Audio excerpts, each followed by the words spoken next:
Na celjskem sodišču se nadaljuje sojenje v zadevi TEŠ6. Danes je prišel na vrsto tretji vsebinski del o domnevnih nepravilnostih pri graditvi 6. bloka, ki so povzročili oškodovanje v višini več kot 250 milijonov evrov. Najprej se je zagovarjal nekdanji direktor TEŠ-a Uroš Rotnik. Sojenje je spremljal Matija Mastnak. Sojenje v korupcijski aferi, kjer se je projekt TEŠ6 prvotno ocenjenih 650 milijonov, kasneje pospel na 1,4 milijarde evrov, je sodni senat razdelil na 3 vsebinske dele. 2 sporna posla, nakup merilnikov ter obnova 5. bloka so že obravnavali, tretji, največji, gradnja 6. bloka, je na vrsto prišel danes. Prvoobtoženi je nekdanji direktor TEŠ-a Uroš Rotnik.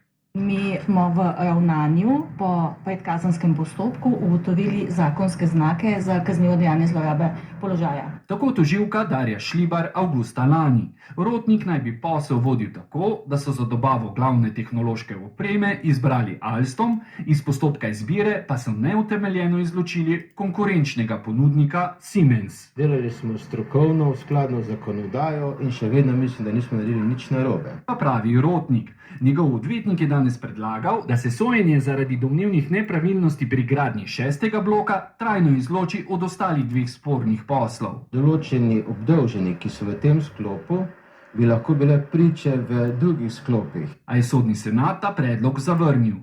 Postopek za te 3 posle ostaja enoten, dodatno sojenje je predvideno še zaradi domnevnega pranja denarja obtoženih. Sodijo 10 fizičnim in 2 pravnima osebama, grozi jim do 20 let zapora.